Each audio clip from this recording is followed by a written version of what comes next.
મુકેશ પરીખ, પ્રમુખ ગ્રાહક સુરક્ષા અને પગલા સમિતિ અખિલ ભારતીય ગુજરાતના 38 શહેર જિલ્લા ગ્રાહક તકરાર નિવારણ કમિશનમાં આજની તારીખમાં 33,483 ફરિયાદો પેન્ડિંગ છે।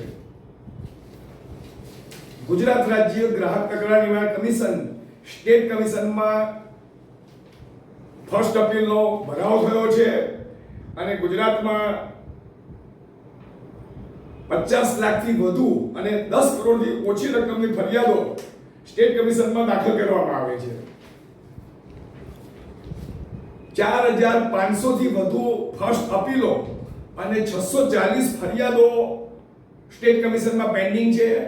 બીજી બાજુ ગુજરાતમાં 20 જિલ્લા પ્રમુખોની પોસ્ટ ખાલી છે, 47 સભ્યોની જગ્યા ખાલી પડી છે અને સૌથી વધુ આઘાતજનક એ બીના છે કે આજની તારીખમાં ગુજરાતમાં ગ્રાહક ભવન એસજી હાઈવે સ્થિત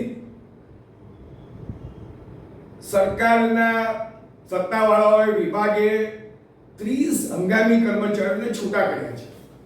7 સ્ટેનો અને 23 બેન્ચ ક્લાર્ક, બોર્ડ ક્લાર્ક સહિત આ કર્મચારીઓને છૂટા કરવામાં આવ્યા છે। આઉટસોર્સિંગથી ભરતી પામેલા કર્મચારીઓનું સરકાર શોષણ કરે છે અને 40,000ના પગારના કર્મચારી જે કામ આપે છે એની સામે આ આઉટસોર્સિંગથી ભરતી પામેલા કર્મચારીઓને 10 થી 12,000ની મામૂલી રકમ આપવામાં આવે છે અને બીજી બાજુ એમને કાયમી હક ના જાય એ માટે બ્રેક આપી છૂટા કરવામાં આવે છે। તો સ્ટેટ કમિશન અને કન્ઝ્યુમર જિલ્લા કમિશનોમાં કામકાજ ઠપ થઈ ગયું છે। વિના વિલંબે ફરિયાદી ગ્રાહકોને ઝડપી ન્યાય મળે એ માટે અમે હાઈકોર્ટના ચીફ જસ્ટિસને રજૂઆત કરી છે। ચીફ મિનિસ્ટર ગ્રાહક બાબતોના મંત્રીને તાકીદ કરી છે કે ફરિયાદોનો સતત ભરાવો થાય છે અને અમદાવાદ જેવા મુખ્ય ગ્રાહક કમિશનમાં 3,518, એડિશનલમાં 3,674 અને અમદાવાદ ગ્રામ્યમાં 2,937 ફરિયાદોનો ભરાવો છે, જ્યારે સુરત શહેરમાં 3,600 થી વધુ ફરિયાદોનો ભરાવો છે। એવી જ રીતે વડોદરા શહેરમાં બી 2800 ફરિયાદનો ભરાવો છે। તો આ ગ્રાહકોમાં જે અસંતોષ આક્રોશ પ્રવર્તે છે। બીજી બાજુ અનેક સર્વિસ પ્રોવાઈડરો અને કંપનીવાળાઓ ગ્રાહક કમિશનના હુકમનો અમલ નથી કરતા। એની સામે 1,000 થી વધુ દરખાસ્ત અરજીઓ શહેર જિલ્લા ગ્રાહક કમિશનમાં ચાલી રહી છે।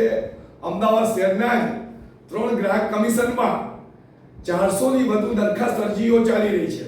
તો આ ચિંતાજનક છે। વહેલી તકે ફરિયાદી ગ્રાહકોને ન્યાય મળવો જોઈએ।